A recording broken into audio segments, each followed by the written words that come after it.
حضرت امام حسین رضی اللہ تعالیٰ عنہ نے ایسی قربانی پیش کی ہے اس دین کے لیے، اس اسلام کے لیے، کہ ایسی قربانی اور کوئی پیش نہیں کر سکتا۔ میرے عزیزو، حضرت امام حسین کے تمام دوست، تمام احباب، تمام بیٹے آپ کے، تمام رفقا، سب یکے بعد دیگر جام شہادت نوش فرما چکے، سب کے سب اللہ کی بارگاہ میں قربان ہو چکے۔ اب تنہا بچے ہیں حضرت امام حسین۔ حضرت امام حسین کی ہمت پر میرے عزیزو قربان جائیے۔ حضرت امام حسین کے بے شمار احسانات ہیں اس دین کے اوپر، اس اسلام کے اوپر، کہ آپ نے اپنے خون جگر سے اس دین کو کھینچا ہے۔ آپ نے مصطفیٰ کی شریعت کی اپنے خون دے کر کے حفاظت کی ہے حضرت امام حسین نے۔ اللہ اکبر۔ حضرت امام حسین کے تمام بیٹے، تمام بھائی، دوست شہید ہو چکے، تنہا بچے ہیں حضرت امام حسین۔ اللہ اکبر۔ حضرت امام حسین نے اب سوچ لیا کہ اب وقت اجل آ گیا ہے، اب میری بھی قربانی اللہ کی بارگاہ میں پیش کرنے کا وقت آ گیا ہے۔ حضرت امام حسین اپنے خیمے میں آتے ہیں۔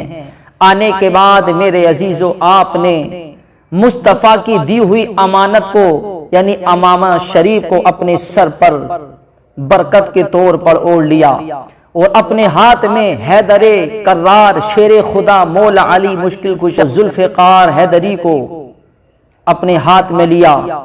اور لینے کے بعد میرے عزیزو، سید الشہداء حضرت امیر حمزہ رضی اللہ تعالی عنہ کی ڈھال کو اپنے پشت پر رکھا، اور جعفر طیار کی تلوار کو، میرے عزیزو، جعفر طیار کے نیزے کو اپنے ہاتھ میں لیا، اور لینے کے بعد دلہا بن کر کے گھوڑے پر سوار ہو گئے۔ گھوڑے پر سوار ہوئے تو میرے عزیزو، تمام آپ کی بیویاں حضرت زینب رضی اللہ تعالی عنہ اپنی آنکھ سے آنسو بہاتی ہوئی حاضر ہوتی ہیں حضرت امام حسین کے پاس، کہتی ہیں کہ بھائی جان کہاں جا رہے ہیں؟ تمام بیویاں، اللہ اکبر، حضرت سکینہ چھوٹی ساری بچی آتی ہے، اپنے بابا سے چپک جاتی ہے، اپنے بابا کے سینے سے لگ گئی، اور لگنے کے بعد کہتی ہے بابا کہاں جا رہے ہیں؟ آپ ایسی میدان میں جا رہے ہیں کہ جس میدان سے کوئی واپس نہیں آیا۔ بھائی اکبر گئے واپس نہیں آئے، بھائی اصغر گئے واپس نہیں آئے، قاسم گئے واپس نہیں آئے، چچا جان پانی لینے گئے واپس نہیں آئے، اونو محمد گئے واپس نہیں آئے۔ اے میرے بابا جان، آپ ایسے امتحان میں جا رہے ہیں، آپ کو ہمارا خیال نہیں ہے کہ یہ یزیدی اتنے بڑے ظالم جابر ہیں، انہوں نے میرے چھوٹے سارے بھائی اصغر کی پیاس کو بھی نہیں دیکھا، انہوں نے میرے چھوٹے سارے بھائی اصغر کی بچپن کو بھی نہیں دیکھا، ان ظالموں نے اس کے پیاسے حلق میں بھی تیر پیوست کر دیا، انہوں نے میرے جوان بھائی علی اکبر کو بھی نہیں دیکھا، انہوں نے تس نہیں کھایا۔ اے میرے بابا جان، آپ کے جانے کے بعد پھر ہمارا کیا ہوگا؟ یہ ظالم ہیں، ہمارے ساتھ کیا سلوک کریں گے؟ آپ چلے جائیں گے تو پھر ہماری رکھوالی کون کرے گا؟ آپ چلے جائیں گے تو پھر ہماری دیکھ بھال کون کرے گا؟ میرے عزیزو، آنکھ میں آنسو ہیں حضرت سکینہ کے۔ میرے عزیزو، بڑی دکھ بھری داستان ہے یہ، کہ ایسی مثال ہمیں کہیں نہیں ملتی۔ حضرت سکینہ اپنے بابا سے لپٹ کر کے روتی ہیں، کہتی ہیں بابا، کبھی آپ کی پیشانی کو چومتی ہیں، کبھی آپ کی گال کو چومتی ہیں، کبھی دوسرے گال کو چومتی ہیں، اور آپ سے چپٹ جاتی ہیں۔ حضرت زینب کہتی ہیں بھائی جان، آپ ایسے میدان میں جا رہے ہیں جہاں میدان میں جانے کے بعد کوئی واپس نہیں آیا، علی اکبر گئے واپس نہیں آئے، میرے چھوٹے چھوٹے بچے گئے واپس نہیں آئے، میرے بھائی جان آپ بھی چلے گئے تو پھر ہماری دیکھ بھال کون کرے گا؟ تو حضرت امام حسین کہتے بہن تمہیں صبر کرنا ہے، تمہاری محبت کی وفاداری کی تاریخ لکھی جائے گی کہ تم نے میرا ساتھ دیا، مدینے میں میرے ساتھ نہیں، مکے میں میری ساتھ نہیں، مکے سے کوفہ تک کی راستے کی صعوبتوں کو، مشکلوں کو تم نے برداشت کیا، اور تم ہمت سے، تم جذبے سے میرے ساتھ نہیں، تم نے میرا ساتھ نہیں چھوڑا۔ اے میری بہن، اب تمہیں صبر کرنا ہے، اب تمہاری ذمہ داری ہے، میں اپنی بیٹی سکینہ کو تمہارے سپرد کر کے جا رہا ہوں۔ میری ماں فاطمہ زہرا کی بیٹی بن کر کے تمہیں دکھانا ہے، تمہیں صابرہ بن کر کے دکھانا ہے۔ میری بہن تمہیں صبر سے کام لینا ہے۔ اگر میری بیٹی سکینہ روئے تو اسے دلاسا دلانا تمہارا کام ہے، اگر تمام بیویاں روئیں تو انہیں دلاسا دلانا بہن تمہارا کام ہے، کیونکہ تم صابر کی بیٹی ہو، تم صابر کی نوازی ہو، تمہیں صبر کرنا ہے اور صبر کا دامن تمہیں نہیں چھوڑ لیں گے۔ اللہ اکبر، بڑا سخت منظر ہے میرے عزیزو، بڑا سخت منظر ہے یہ۔ امام حسین اب جا رہے ہیں میدان کارزار میں۔ حضرت امام حسین رضی اللہ تعالی عنہ نے سب کو صبر کی تلقین کی، کہا کہ تمہیں صبر کرنا ہے، تمہیں صبر کے دامن کو نہیں چھوڑنا ہے۔ ارے یہ امتحان کا وقت ہے، ہمیں اپنے نانا جان کے دین کی حفاظت کرنی ہے، کچھ بھی ہو جائے ہمیں اپنے نانا جان کے دین کی حفاظت کرنی ہے۔ حضرت امام حسین نے صبر کی تلقین کی۔ حضرت زین العابدین بیمار بستر علالت پر لیٹے ہوئے ہیں، بڑے جذبے کے ساتھ، بڑے شوق کے ساتھ، بڑی قوت کے ساتھ بستر سے اٹھنے کی ہمت نہیں ہو رہی ہے، اتنے سخت بیمار ہیں۔ حضرت زین العابدین تنہا بچے ہیں، حضرت امام حسین کے بیٹے صرف تنہا بچے ہیں۔ امام زین العابدین بڑے ہمت کے ساتھ، بڑے شوق کے ساتھ کھڑے ہوتے ہیں۔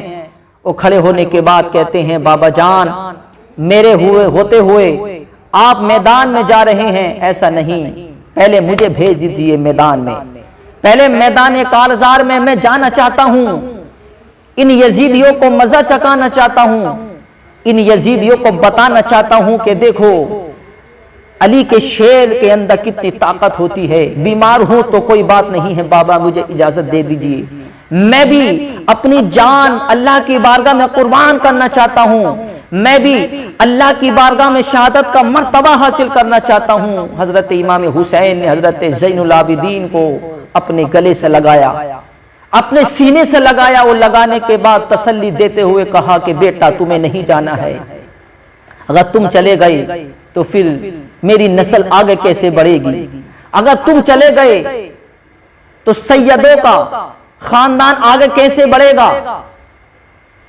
تم چلے گئے تو اہل بیت کا سلسلہ آگے کیسے بڑھے گا، بیٹا تمہیں نہیں جانا ہے، تم میرے آخری پشت کی کڑی ہو کہ تم سے میری نسل آگے بڑھنی ہے، تم سے میرا نسب آگے بڑھنا ہے، تم سے میرا خاندان آگے بڑھنا ہے۔ بیٹا اگر تم چلے گئے تو خاندان ختم ہو جائے گا، تم چلے گئے تو نبی کا خاندان مٹ جائے گا، اس لیے بیٹا تمہیں نہیں جانا ہے، تمہیں یہیں رہنا ہے، تم چلے گئے تو پھر اہل بیت کی خواتین میں کوئی محرم نہیں رہ جائے گا، سب محرم ختم ہو جائیں گے، اس لیے اگر تم بھی چلے گئے تو پھر اس غریب الوطن قافلے کو مدینہ کون پہنچائے گا، ان بیویوں کو، اپنی بہنوں کو، اپنی ماں کو تم مدینہ پہنچانا ہے، تمہاری ذمہ داری ہے۔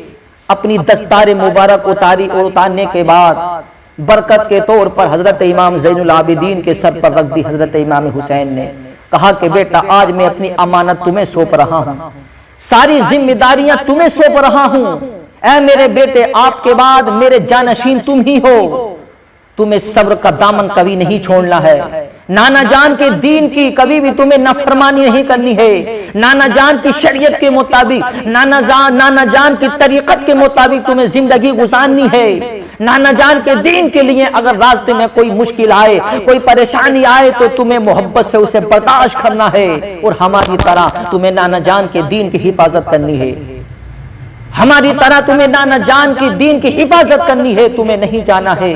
اتنا سمجھایا، سمجھانے کے بعد حضرت امام زین العابدین کو بستر پر لٹا دیا۔ میرے عزیز اب بڑا سخت منظر ہے، حضرت امام حسین نے سب کو سمجھایا، گھوڑے پر سوار ہوئے چلنے لگے، گھوڑے کو چلنے کا حکم دیا تو گھوڑا آگے بڑھنے کا نام نہیں لے رہا ہے۔ حضرت امام حسین کہتے ہیں اے گھوڑے مدینے میں تو نے میرا ساتھ دیا، مکے میں میرا ساتھ دیا، مکے سے کوفہ تک کا سفر تو نے میرے ساتھ کیا، میں تیرے اوپر سوار ہو کر کے یہاں آیا، تو نے میرا ساتھ دیا، تو نے ساتھ نہیں چھوڑا، تو بھی بڑا وفادار جانور ہے، لیکن اب میرا ساتھ کیوں چھوڑ رہا ہے؟ آگے کیوں نہیں بڑھ رہا کہ تو بھی موت سے ڈر رہا ہے؟ تو اللہ اکبر جانور زبان حال سے کہتا ہے یا امام علی مقام، اے امام حسین میں آگے کیسے بڑھوں کہ آپ کی بیٹی سکینہ میرے پچھلی والی ٹانگ کو پکڑے ہوئے کھڑی ہے، میری ٹانگ کو پکڑے ہوئے کھڑی ہے، اب میں آگے کیسے بڑھ سکتا ہوں؟ آگے بڑھ گیا تو اسے پریشانی نہ ہو جائے۔ حضرت امام حسین پھر گھوڑے سے نیچے تشریف لے کر کے آئے، اپنی بیٹی حضرت سکینہ کو اپنے سینے سے لگایا، لگانے کے بعد کہا بیٹی تمہیں سمجھایا ہے میں نے، تمہیں صبر کرنا ہے۔ پھر بیٹی کہتی ہے، آنکھ میں آنسو آ گئے، کہتی ہے بابا آپ جا رہے ہیں، ایسے میدان میں جا رہے ہیں جہاں سے آپ واپس نہیں آئیں گے، کیونکہ جب کوئی نہیں آیا تو آپ بھی نہیں آئیں گے، آپ مت جائیے، آپ چلے گئے تو ہماری رکھوالی کون کرے گا، آپ چلے گئے تو ہماری دیکھ بھال کون کرے گا؟ اللہ اکبر، اتنا سخت منظر ہے یہ۔ حضرت امام حسین نے ایسی قربانی پیش کی ہے میرے عزیزوں، ایسی قربانی کوئی پیش نہیں کر سکتا۔ حضرت امام حسین نے صبر کی تلقین کی، حضرت امام حسین میدان کارزار میں جانے کے لیے اللہ اکبر تیار ہیں، سب کو صبر کی تلقین کر رہے ہیں۔ حضرت سکینہ اپنے بابا سے بڑا پیار کرتی ہے، اللہ اکبر، کبھی پیشانی کو چھو کے بعد حضرت زینب کے سپرد کیا، کہا کہ بہن اب سکینہ کی حفاظت کرنا تمہاری ذمہ داری ہے، سکینہ کو تمہارے سپرد کر کے جا رہا ہوں، اللہ اکبر اتنا کہا، اور کہنے کے بعد حضرت امام علی مقام میدان کارزار میں پہنچ گئے۔